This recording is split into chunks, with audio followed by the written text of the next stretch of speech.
اعوذ باللہ من الشیطان الرجیم بسم اللہ الرحمن الرحیم اللہم صلی علی محمد۔ السلام علیکم ورحمۃ اللہ وبرکاتہ۔ امید ہے انشاءاللہ العزیز اب سب خیریت سے ہوں گے۔ بہت ہی خوبصورت ایک حدیث پاک شیئر کرتی ہوں آپ سے۔ اللہ رب العزت ہمیں بھی ان خوش نصیبوں میں شامل کرے جو اللہ رب العزت کا دیدار کریں۔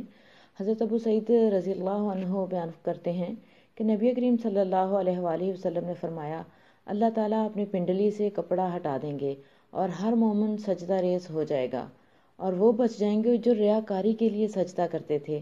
وہ سجدے کی کوشش کریں گے مگر ان کی پشت تختے کی طرح ہو جائے گی۔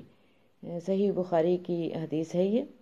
اللہ رب العزت سے دلی دعا ہے اللہ تعالیٰ ہمیں خشوع و خضوع کے ساتھ، خلوص کے ساتھ، پوری چاہت، پوری عاجزی اور انکساری کے ساتھ اپنی بارگاہ میں سجدہ کرنے کی توفیق عطا فرمائے، اور اللہ رب العزت ہمیں ان خوش نصیبوں میں شامل کرے جو اللہ تعالیٰ کا دیدار کریں گے، جو اللہ تعالیٰ سے ملاقات کریں گے۔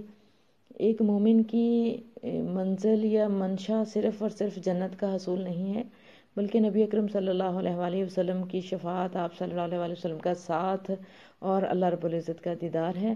اللہ تعالیٰ ہمیں اپنی خاص رحمت سے ان نیک بندوں میں شامل کر لے، اور اللہ تعالیٰ ہم سے کوئی ایسا کام لے لے جس سے رب راضی ہو جائے۔ دلی دعائیں۔ اللہ حافظ۔